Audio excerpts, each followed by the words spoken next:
හොඳයි අයිබෝවන් දරුවනේ අදත් අපේ ස්ටැට්විච් චලා YouTube channel එකට ඔයාලව සාදරයෙන් පිළිගන්නවා. ඉතින් මතක ඇති අපේ පළවෙනි වීඩියෝ එකෙන් අපි ගෙනාවේ පළමු ප්‍රරූප දෝෂය හොයන විදිය. ඉතින් අද අපි කතා කරන්න යන්නේ මම මේ කලින් වීඩියෝ එකේදී ඔයාලට කිව්වා මම ඒ ගානෙම දෙවෙනි ප්‍රරූප දෝෂය හොයන විදිය කියලා දෙනවායි කියලා. ඉතින් පළමු ප්‍රරූප දෝෂය හොයන විදිය මේ වෙනකොට දන්නේ නැති ළමයි සහ අපේ වීඩියෝ එක බලපු නැති ළමයි කමෙන්ට් සෙක්ෂන් එකේ අපේ වීඩියෝ එකේ ලින්ක් එක තියෙනවා. ඔයගලන්ට පුළුවන් ඒ වීඩියෝ එකට ගිහිල්ලා පළමු ප්‍රරූප දෝෂය හොයන විදිහ ඉගෙන ගන්න. ඒ වගේම මම හිතනවා දෙවෙනි ප්‍රරූප දෝෂය හොයන්න ඉන්න කලින් ඒක ඔයාලා ඉගෙනගෙන එන එක හොඳයි. හේතුව අපි ඒකෙදි අර පළමු ප්‍රරූප දෝෂය කියන්නේ මොකද්ද? දෙවෙනි ප්‍රරූප දෝෂය කියන්නේ මොකද්ද? ඒ වගේ කල්පිත පරීක්ෂාවකදී කරන්න පුළුවන් තීරණ ටික එහෙම හොඳට කතා කරා. ඒ නිසා මේ වීඩියෝ එක බලලා මේ වීඩියෝ එකට එන්න. එතකොට ඔයාලට හොඳට පැහැදිලිව මේ ගානත් හදන්න පුළුවන්. හරි අපි යමු ගානට. හොඳයි. මම ආයෙත් ගාන කියවන්න. මේ ගානේ ඔයාලට දීලා තියෙනවා n mu 80. ව්‍යාප්තියෙන් ලබා ගන්න තරම 20 වන සසම්භාවී නියදියක මධ්‍යන්නේ x බා මගින් දැක්වේ. h0 mu සමානයි 65 කල්පිතය h1 mu 68 කල්පිතයට එරෙහිව පරීක්ෂා කිරීම සඳහා අවදි පෙදෙස x බා විශාල 67 මගින් දැක්වේ නම් දෙවෙනි ප්‍රරූප දෝෂය හොයන්න. හරි ඉස්සෙල්ලම අපි චුට්ටක් මේ ප්‍රරූප දෝෂය කියන්නේ මොකක්ද කියන එක මතක් කරගමු. හරි. ඔයාලට අපි අර කලින් වීඩියෝ එකේදී කිව්වා වගේම කල්පිත පරීක්ෂාවේදී අපිට හඳුනා ගන්න පුළුවන් දෝෂ වර්ග දෙකක්. පළමු ප්‍රරූප දෝෂය සහ දෙවෙනි ප්‍රරූප දෝෂය. ඒකෙන් දෙවෙනි ප්‍රරූප දෝෂය කියලා කියන්නේ අසත්‍ය අප්‍රතිෂ්ඨේ කල්පිතයක් පිළිගැනීම.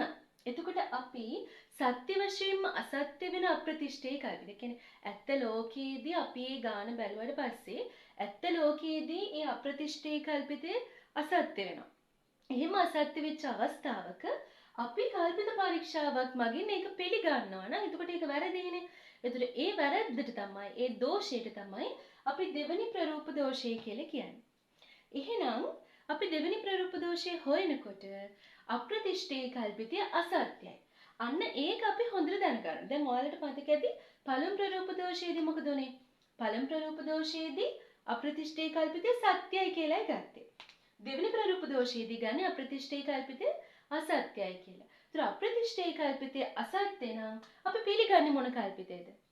අපි පිළිගන්න ඕන y කල්පික කල්පිතය. එහෙනම් ඒක ඔළුවේ තියාගෙන තමයි දැන් ඔන්න අපි මේ ගාන හදන්න යන්න ඕන. මොකද ඒක ඔයා හරියට ඔළුවට දාගත්තොත් ඔයාලට මේ වගේ ඕනම ගානක් කිසිම ප්‍රශ්නයක් නැතුව විභාගෙදි හදන්න පුළුවන්. හරි. අපි සාමාන්‍යයෙන් ඔක්කොටම කලින් මොකද්ද කරන්නේ? මේ දීලා තියෙන ගානේ වැදගත් තොරතුරු ටික ලියා ගන්නවා. හරි. පළවෙනි එක n mu 80. දැන් මම පළවෙනි වීඩියෝ එකේදීත් කිව්වා මේ n කියන එකේ තේරුම මොකද්ද? normal distribution. ප්‍රමද ව්‍යාප්තිය කියන එක. එහෙනම් ප්‍රමද ව්‍යාප්තිය වරහන ඇතුලේ මේ දාලා තියෙන පරාමිතීන්. ප්‍රමද ව්‍යාප්තියේ පරාමිතීන් වෙන්නේ මධ්‍යන්නයයි විචලිතාවයයි. එතකොට mu අපි දන්නේ නැහැ. mu දීලා නැහැ. නමුත් විචලිතාවය දීලා තියෙනවා සිග්මා වර්ගය 80යි. විචලිතාවය 80යි. ඊළඟ අපිට දීලා තියෙනවා තරම 20 වන නියඳියක්. එහෙනම් n 20යි. ඊට පස්සේ h0 mu 65යි. ඒ වගේම h1 mu 68. right අපි දැන් මේ තොරතුරු ටික ලියාගත්තා. එහෙනම් අපි යමු ඊළඟට ප්‍රමත වක්‍රය අඳින්න.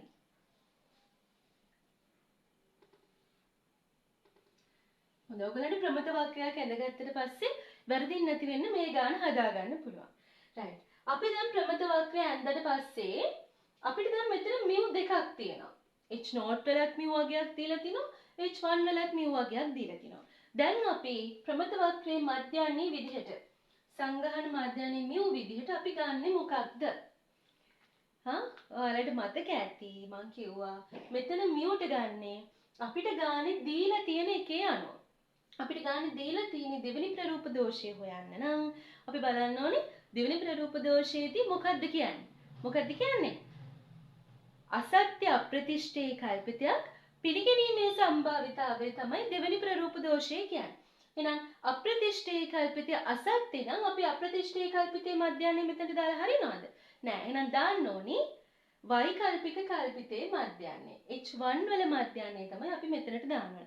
අපි මේ පළවෙනි වීඩියෝ එකේදී H0 H1 ගැන ටිකක් වැඩිපුර කතා කරා. හරි. ඒක අනිවාර්යෙන් බලන්න ඕගොල්ලෝ බලපු නැති අය. හේතුව ඔයාලට මේ කල්පිත පරීක්ෂා ගැන පොඩ්ඩක් මූලික අවබෝධයකුත් ඒ වීඩියෝ එකේදී අපි දීලා තියෙනවා. හරි. ඒතර මියුට් දාන්න ඕනේ නම් වෛකල්පික කල්පිතේ 68. right. ඔන්න දැන් 65 දැම්මම වෙනස් වෙනවා. දැන් මෙතනට 65 දැම්මම දැන් අපිට අවදි ප්‍රදේශ දීලා තිනවා x බා විශාලයි 67යි කියලා.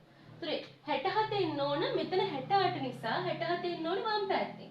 දැන් ඔයගොල්ලෝ බැරි වෙලාවත් 65 දැම්මම 67 ඉන්නේ දකුණු පැත්තේ. මොකද 65ට දකුණින් එපා 67 එන්න. මෙතන 65 දැම්මම. ඒතර බලන්න වෙනස් වෙන හැටි ඔයගොල්ලෝ හරියට මියුට හරියගේ ගත්තේ නැත්තම් ඔයගොල්ලෝගේ අවදි ප්‍රදේශ සම්පූර්ණයෙන්ම වෙනස් වෙනවා. දැන් අපිට කියන්නේ x බා විශාල 67. 67ට වඩා විශාල පෙදෙස. 67ට වඩා විශාලයි නම් දකුණු පැත්තට වම් පැත්තට පාට කරන්න ඕන. දකුණු පැත්තයි පාට කරන්න ඕන. එහෙනම් අපිට හොයන්න තියෙන්නේ මම මේ පාට කරපු පෙදෙසේ සම්භාවිතාවය. හොඳයි. දැන් ඔයාලා දන්නවා මේ වගේ ප්‍රමත ව්‍යාප්තියකදී අපි කොහොමද මේ පාට කරපු පෙදෙසේ සම්භාවිතාවය හොයන්නේ? z සමානයි. දැන් අපේ නියඳුම් ව්‍යාප්තියක් මේක. ඒ නිසා x බාර් තමයි එන්නේ. x බාරින mu බෙදීම සිග්මා බෙදීම n වල වර්ගමූලය. ඔයාලට මම කලින් වීඩියෝ එකේදීත් කිව්වා අපිට මේ සිග්මා බෙදීම n වල වර්ගමූලය වෙනුවට අපිට ගන්න පුළුවන් සිග්මා වර්ගයේ බෙදීම n වල සම්පූර්ණ වර්ගමූලය. මොකද දෙකම එකයි. සිග්මා වර්ගයේ වර්ගමූලය තමයි සිග්මා වෙලා තියෙන්නේ. එතකොට මේ දෙකම එකයි. අපේ ගානේ තියෙන හැටියට සුළු කිරීම වල පහසු වේ හැටියට අපිට මේ දෙකෙන් කැමති එකක් පාවිච්චි කරන්න පුළුවන්. හොඳයි. මේ ගානේ හැටියට අපිට මෙතන විචලතාවය 80යිනේ දීලා තියෙන්නේ. ඒතර 80 20ෙන් බෙදුවම කෙලින්ම 4යි කියලා ගන්න පුළුවන් නිසා මම හිතන්නේ අපිට පහසුයි සිග්මා වර්ගයේ බෙදීම n වල වර්ගමූලය ගත්තා නම්. අපි ඒක දාගමු එහෙනම්.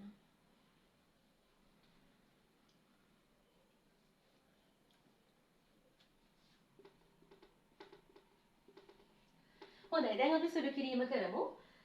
නියති මධ්‍යයන්ය 67යි. අපි මධ්‍යයන්ය විදිහට ගත්තේ සංගාහන මධ්‍යයන්ය විදිහට ගත්තේ 68. ඊට පස්සේ විචලතාවය 80යි. නියති ධර්ම 20යි වර්ගමූලය. මම මේ පැත්තෙන් උත්තරේ ගන්නම්. මෙතන ඍණ එකක් එනවා. ඍණ එක බෙදීම 80 20ෙන් බෙදුවම 4යි. 4ේ වර්ගමූලය 2යි. ඉතින් දෙකෙන් එකයි. ඍණ 0.5යි අපිට z අගය එනවා ඍණ 0.5යි කියලා. මේ z අගය 0.5ට අදාළ මෙතන ඇතුලේ සම්භාවිතාවය හොයාගන්න වෙනවා. දැන් මේ ඍණ 0.5 කියලා ආවි මේ 67ට අදාළ z අගය. එහෙනම් අපි හොයාගන්න ඕනි මෙන්න මේ පාට කරපු පෙදෙසේ සම්භාවිතාවය. දැන් ඔයාලට පුළුවන් දැන් z ටේබල් එක ගන්න. z ටේබල් එක අරගෙන ඔයාලා බලන්න 0.5ට අදාළව z අගය.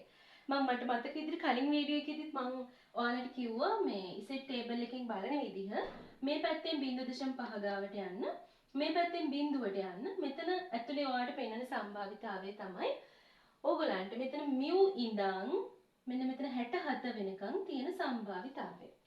ඔයගොල්ලෝ බලන්න මේ z ටේබල් එකේ මෙතන සම්භාවිතාවය එන්නේ 0.191යි 1.5. එතකොට මෙන්න මේ කොටසේ සම්භාවිතාවය 0.191යි 1.5යි. ඊට පස්සේ ඔයාලා දන්නවා මේ ප්‍රමත වක්‍රයේ සම්පූර්ණ වර්ගඵලය 1යි. එහෙනම් මේ ඉරෙන් දකුණු පැත්තේ කොටසේ ඒ කියන්නේ හරියට මෙතන භාගයක් නේ තියෙන්නේ. එහෙනම් ඒ භාගයේ සම්භාවිතාවය 0.5යි. එහෙනම් සම්පූර්ණ සම්භාවිතාවය කියන්නේ මේ දෙකේ එකතුව. ඒතර අපිට ලැබෙනවා 0.699යි 1.5. එහෙනම් මේ ගානේ දෙවෙනි ප්‍රරූප දෝෂය වෙන්නේ 0.699යි 1.5යි.